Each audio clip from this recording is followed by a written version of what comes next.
ऐतिहासिक दिन 25 जून को मध्य रात्रि 12 बजे रात के बाद इस देश में आपातकाल की घोषणा हुई थी और 26 जून 1975 से इसको लागू कर दिया गया। मध्य रात्रि में आपातकाल की घोषणा हुई और 26 जून को लागू कर दिया गया था। 27 जून को 10 जून 1975 को लोकनायक जयप्रकाश नारायण की गिरफ्तारी हुई थी और उनको जेल भेजा गया। हम सब लोग भी 27 जून 1975 को पकड़ करके जेल में डाल दिए। आपातकाल की घोषणा हुई तो ये भारत के इतिहास में पूरा काला अध्याय है।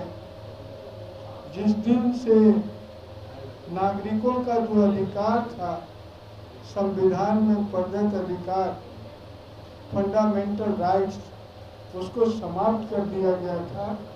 जेल में डालने के बाद कोई कोर्ट कचहरी कहीं नहीं जा सकता था, एक बेल के लिए भी नहीं जा सकता था। मीसा कानून था, maintenance of internal security act, उस कानून के तहत हम सब लोग बंदी बनाकर रखे। ये तानाशाही रवैया का प्रतीक था। इंदिरा गांधी तानाशाही प्रवृत्ति की ओर बढ़ रही थी और कांग्रेस का उसी समय से पतन का भी आधारशिला रखा गया। ये देश लोकतांत्रिक देश है और इस देश में भारत की आत्मा लोकतंत्र है। उस पर जो भी कुठाराघात करने की कोशिश करेगा उसका असर वही होगा जो एक तानाशाह का असर होता है। इंदिरा गांधी जी हार गई थी वोट से और हारने के बाद उन पर दबाव पड़ने लगा था।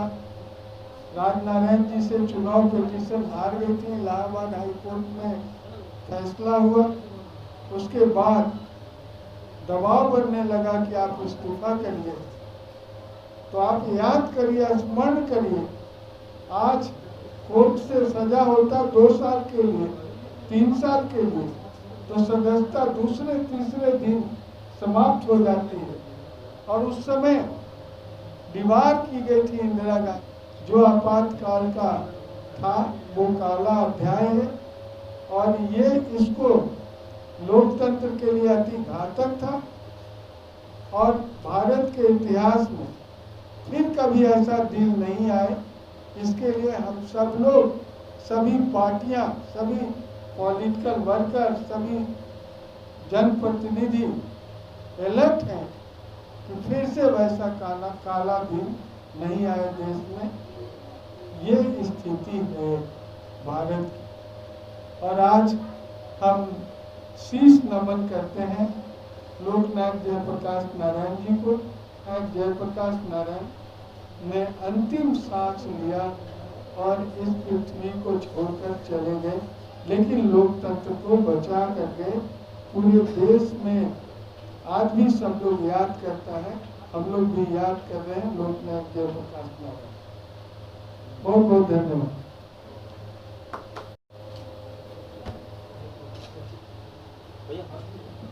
रामविलास के आज इस महत्वपूर्ण बैठक में मंच पर शामिल पार्टी के वरिष्ठ नेता आदरणीय सत्यानंद शर्मा जी,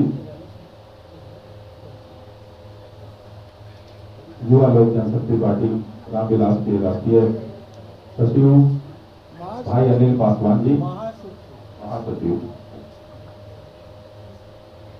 दिलीप यादव जी,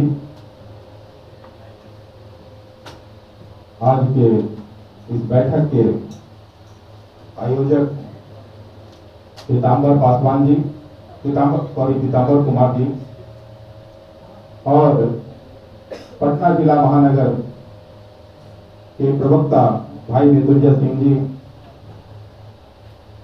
आप तमाम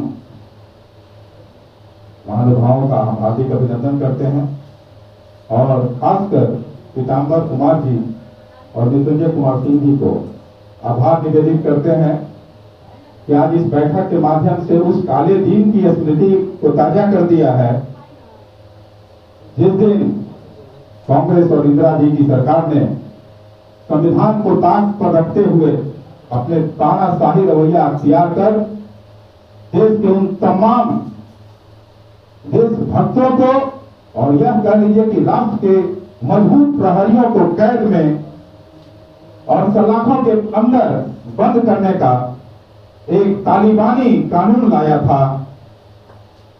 हम आज इस बैठक के माध्यम से उस आपातकाल की स्थिति की कड़े शब्दों में पार्टी की ओर से भी निंदा करते हैं। साथियों, जिस तरह से कांग्रेस आज रोज कहते नजर आती है कि संविधान खतरे में है, आपको मैं बता दूं कि संविधान आपातकाल की स्थिति में खतरे में थी और उसके वाहक थी अकेले देश के प्रधानमंत्री आदरणीय नरेंद्र गांधी जी। संविधान जब जब खतरे में आया है, कांग्रेस सत्ता और शासन में रही है, यह कहने में कोई अतिशयोक्ति नहीं है। कई ऐसे महत्वपूर्ण पहलू हैं जब संविधान को ताक पर रखा गया और देश के नेताओं को सलाखों के अंदर किया गया है। आज यह महत्वपूर्ण बैठक जो है, यह पटना महानगर की बैठक है और हम पटना नगर के कोने कोने से आए हुए तमाम उन साथियों को अपील करना चाहेंगे कि अब वह समय आ गया है जब आदरणीय श्री चिराग पासवान जी के कंधों को मजबूत करने की जिम्मेवारी आप पर दी गई है और अब 2024 बहुत नजदीक है। इसलिए आप अपने नेता को अगर मुख्यमंत्री देखना चाहते हैं तो निश्चित तौर पर आप कमर कस लें। आज आप इस बैठक के माध्यम से आपको आमंत्रित भी करते हैं कि आगामी 5 जुलाई को हमारे पार्टी के संस्थापक और दिवंगत नेता पद्म भूषण स्वर्गीय रामविलास पासवान जी की जयंती का कार्यक्रम हाजीपुर में आयोजित होने जा रहा है। उसमें ज्यादा से ज्यादा अपने संख्या में आप हाजीपुर उपस्थिति दर्ज कराने का प्रयास करें और उस कार्यक्रम को अपार सफल बनाने का प्रयास करें। इन्हीं शब्दों के साथ हम अपनी वाणी को विदा देते हैं। 25 जून को हुआ था आपातकाल दिवस और 26 जून को लोक नायक जयप्रकाश नारायण ने इसके विरुद्ध आंदोलन किया था, जिसमें उनके अलावे सारे विपक्षी नेताओं को कांग्रेस ने जेल के अंदर डाल दिया। इसी के उपलक्ष्य में हम लोगों ने ये लोकतंत्र बचाओ आंदोलन के लिए हम लोगों ने ये पार्टी रखा है, ये प्रोग्राम रखा है, बैठक रखा है। इसके अलावा हमारा और भी प्रोग्राम है कि हम लोग अपना जो पार्टी संगठन को मजबूत कर रहे हैं उस पर हम लोग काम कर रहे हैं। तो उसके लिए हम लोग लोगों को बुलाते हैं, मिलते हैं, ताकि आगे हम लोग 2024-25 में हम लोग और भी आगे बढ़ा सकें पार्टी को। ये हमारा प्रोग्राम है। आप संयोजक हैं, किन मुख्य बिंदुओं को लेकर इस बैठक में चर्चा होगी? हम सबका बैठक है ये 2024-25 का चुनाव का। अब पूरा पटना जिला का कमेटी हम सबको बरियार करना है। मुख्यमंत्री के चेहरा 2024 और 25 में किसको देखते हैं? चिराग जी को।